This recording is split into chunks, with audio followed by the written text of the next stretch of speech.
kabayan, ngayong araw pong ito, samahan niyo po kami upang ma-share namin sa inyo yung aming mga istorya ng aming buhay through Christ Rising Generation. Kaya ngayon pong araw na ito, mapapakinggan niyo po yung aming mga testimony, yung mga nangyari sa aming buhay, sa mga pagpapala ng Diyos na ginagawa sa aming pong mga buhay. Kaya bago po yan, nais ko po muna ipakilala sa inyo ang mga kasama po natin ngayon, ang poging-pogi, si Brother Undoy, Ruel. At ang ating pogi-pogi, si Bro Alfonso. At ang ating Kuya Bas, Pastor Leo. Mas pogi. Yan po. Kaya, ang una kong tanong, ito na, una kong tanong. Kuya Bas, ano po ba yung pinaka hindi mo malilimutan na nangyari sa Christ Rising Generation Church? Actually, magandang araw sa ating lahat, no? Isa sa mga hindi ko malilimutan, no? Dahil malapit na yung anniversary natin, is kung paano kumilos yung Panginoon, no? Na sa loob ng isang taon ay sa sobrang dami ng mga pagsubok na dumaan, yun yung may mga kapatiran tayo na talagang kasama natin sa hirap at ginhawa, tapos bago mag-anniversary ay hindi na natin nakasama. Yan yung talagang pinakamahirap, yung inasam mo na makasama sila sa anniversary pero medyo hindi sila nakapagtagumpay sa kanilang buhay. But I think, may plano ang Diyos sa kanilang mga buhay. And I do believe na minsan sa ating mga paglilingkod, no, nakakasama natin yung mga tao dahil may natututunan tayo sa kanila at mayroon natututunan din sila sa atin. But at the end of the day, naniniwala tayo na lahat ng yon ay positively ginawa yun at pinahintulot yun ng Diyos dahil naniniwala tayo na hindi man natin kasama yung iba, alam kong merong tinuturo din sa kanila at pag nagkasalubong ulit tayo, may kanya-kanya tayo mga testimony. Amen?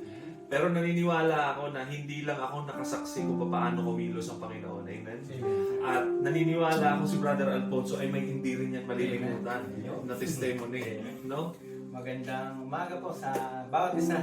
Gusto ko i-share sa inyo yung patotoo, testimony kung ano ba yung naranasan ko bilang mananampalataya ng ating Panginoong Diyos. Dahil dito, naalala ko nung simula ng Rising Gen last year, October, at naalala ko na opening yun ng Christ Rising Gen mismo sa Borno, sa speech, kung makikita nyo yung simula pa lamang nung opening ng Christ Rising Gen, parang maliit lang po siya na parang kuweba. Pero doon, yung panahon pa lang mga Mga tao pa rin. yung mga panahon pa ni Kuya Nerd, At ito yung yung yung mga panahon ng tabon dyan. panahon ng lumang balong. Pero doon mismo, nung pinakita sa akin ng Lord na doon nagsimula yung buhay pananampalataya ko, paano ba talaga yung maglingkod sa Panginoon. Doon nasubok yung pananampalataya ko. Nandoon na nung umpisa marami tayong mga kapatiran na nagsasama-sama, nagpupuri sa Lord. Pero dumating yung panahon na madi-discourage ba tayo na kung ikaw na lamang ba mag-isa pupunta sa church? Kung ilan na lang ba kayo na pupunta sa church? Do you still stand para sa Lord? Pero tagumpay ang Panginoon sa buhay ng bawat isa. Hindi tayo madi-discourage. We stand for the Lord at pupunta tayo sa simbahan kung ilan na lamang dahil ang kinakatagpo natin ang presensya ng ating Panginoong Diyos. Amen. Of course, hindi lang ikaw nakasaksi. Ng mga hindi malilimutan na ating mga pangyayari sa Rising Gen. I think si Brother Connie ay meron din niyang nasaksihan. Amen. Parang nasabi na lahat niya. Nasabi Pero, Live na lang. as a Lumabas ka sa Christian, kuweba. as a Christian, marami talaga tayong mararanasan. Disappointment, yan. Tayo yung lalong makakaranas ng mga pagsubok. Disappointment, conflict, yung mapipil mo na akala mo mag-isa ka na lang. Mhm. Diyan ka susubukin. Pero sabi nga ni Lord, John 14:1, huwag kayong mabalisa, manalig kayo sa Diyos at manalig din kayo sa akin. Diba? Kaya, as a Christian, dapat wala tayong takot. Wala tayong pangamba. Kasi si Lord mismo nagsabi na huwag tayong matakot, huwag tayong mabalisa. Kaya, naandun yun, as a Christian, naandun yung ano natin, yung eagerness natin na magpatuloy. Nandun yung eagerness natin para hanggang dulo, masabihan tayo na good and faithful servant ni Lord. Kaya, huwag tayo mabalisa kasi as a Christian, dyan tayo talaga didikdikin. Maraming disappointment, problema, na yan yung makikita kung gaano katatag yung faith natin kay Lord. Kaya, kasama yan sa buhay ng isang mga Kristiyano, yung mga pinagdadaanan. Brother Connie, alam mo naman, no? Sa pag naglilingkod ka, marami talaga ang pagsubok. Pero gusto lamang natin sabihin sa lahat ng mga manunood natin na reality to, nasa loob ka man ng church at naglilingkod at kahit umalis ka man ng church, hindi mawawala yung pagsubok. Hindi rin mawawala yung lahat ng mga discouragement. Yan ay patuloy at patuloy na susundan tayo kasi buhay pa tayo. Yan talaga yung yan ang mga parang pinaka-ingredients para tayo ay matest sa ating genuine na pagtitiwala sa ating Panginoon. Kaya siguro I encourage those people na nagbabalak na ano man ang church ninyo ay umalis. Sa mga taong nadi-discourage na maraming problema, kahit saan ka pumunta, bro and sis, ay talaga namang hindi matatapos yan. Ang pinakamainam lang, anong pinakamainam? Yung kahit may problema ka, pagsubok ka, umiiyak ka, ay naka-attach ka pa rin sa paglilingkod at hindi ka pa rin nawawala doon sa commitment mo sa Panginoon. Amen ba? At mukhang may gustong sabihin kanina pa, parang puputok na si Brother Andoy. May gusto nang sabihin. Ikaw kuya, anong hindi mo malilimutan ng mga pangyayari? Second service na. Service naman. Po, glory to God po. Salamat po bro sa napakagandang tanong. Para issue lang. Sasagutin din may isasagutin ako na mas maganda pa din. Ito, una po sa lahat, glory to God po.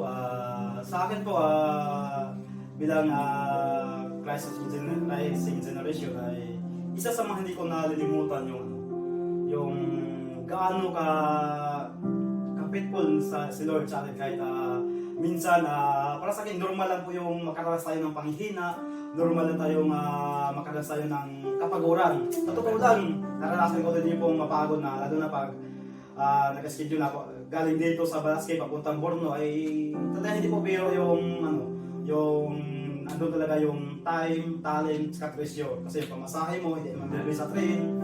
Yung talent mo na ikaw yung motoro o ikaw yung magagamitin doon. O yung time na hindi po talaga na dapat yung time na yun ay matulog ka pero mas yun na mo yung kunin mo para sa Lord na mag-serve sa iyo.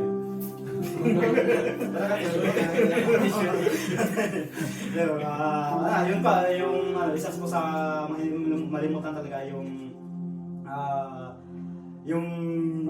parang napipresyo ka kasi yung sa financial na yung pera mo ay parang pang isang linggo na yung pera lalo na pag nasa oras na lang pizza di peligro na kaya tapos pupuntahin ka doon kasi ikaw yung magagamitin parang mag-alangan ka kung pupunta ka pa o hindi talagang susubukin ka talaga na bigyan ka po about sa financial naman sa akin ay talagang masabi mo na kay bro pastor na hiram mo na ako ng pera sa kahit pamasahe man lang na kasi gusto mong pumunta doon hindi para mamasyal o para makita yung kapatiran kundi para po talaga sa Lord na kahit kung sisente mo na lang o konti na lang ang pera mo na iwan sa wallet mo o sa ATM mo ay talagang gagamitin mo to glorify our God.